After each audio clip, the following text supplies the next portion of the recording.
काल वाचता वाचता एक न्यूज वाचली जिथं लिहिलं आहे की यंदा मान्सून सरासरीच्या 92% राहील. म्हणजे नेहमीपेक्षा मान्सून ह्यावेळेस कमी राहील.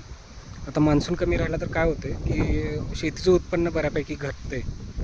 आता डिझेल टंचाई ऑलरेडी सुरू आहे काही ठिकाणी, जिथं शेतीची कामं करण्यासाठी, मशागतीची कामं करण्यासाठी ट्रॅक्टर वगैरे लागतात.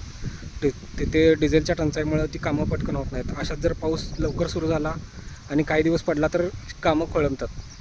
त्यातच आता खत टंचाई होण्याची शक्यता आहे. कारण काही ठिकाणी मी न्यूज वाचली की जे एवढं खत लागतं त्याच्या फक्त 51% आपल्याकडे साठा आहे आणि मोदींनी सांगितलं की खत कमी वापरा.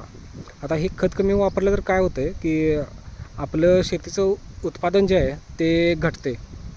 तर ते घटण्याची शक्यता आहे आणि त्यातच जर मान्सूनने धोका दिला तर एकूण उत्पादन एकदमच घटण्याची शक्यता आहे. आणि ह्याच्यामुळं काय होतं आहे, आत्ता जे शेतकरी अल्प उत्पन्न असल्यामुळं आत्महत्या करत आहेत त्यांचं प्रमाण खूप मोठ्या प्रमाणात वाढण्याची शक्यता आहे.